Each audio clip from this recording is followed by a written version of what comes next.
Amerika Serikat mengimbau seluruh negara di dunia untuk bersatu melawan serangan Houthi di Laut Merah. Amerika Serikat mengimbau seluruh negara di dunia untuk bersatu melawan serangan Houthi di Laut Merah.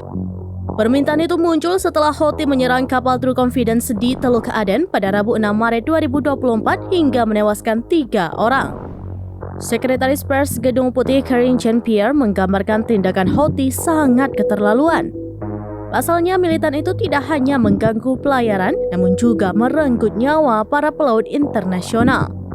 Amerika Serikat akan menyuruhkan kepada pemerintah di seluruh dunia untuk melakukan hal yang sama dan bergabung dengan mereka dalam menghentikan serangan-serangan mengerikan ini, kata Jin dalam konferensi pers yang dikutip dari TASS pada Kamis 7 Maret 2024. Jin menegaskan Amerika Serikat tentu akan mengambil tindakan yang lebih serius untuk menghadapi serangan Houthi.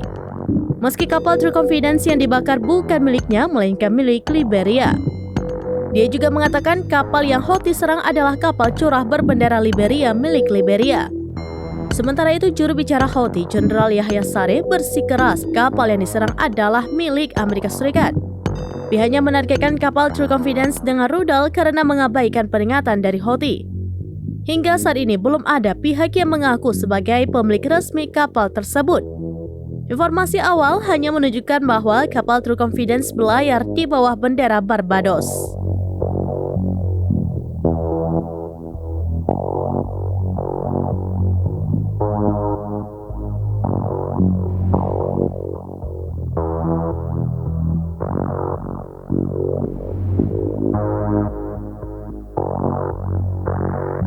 Demikian informasi terkini Syedaralun. Saksikan terus beragam informasi lainnya. Coba like dan share seluruh akun serambinews.com.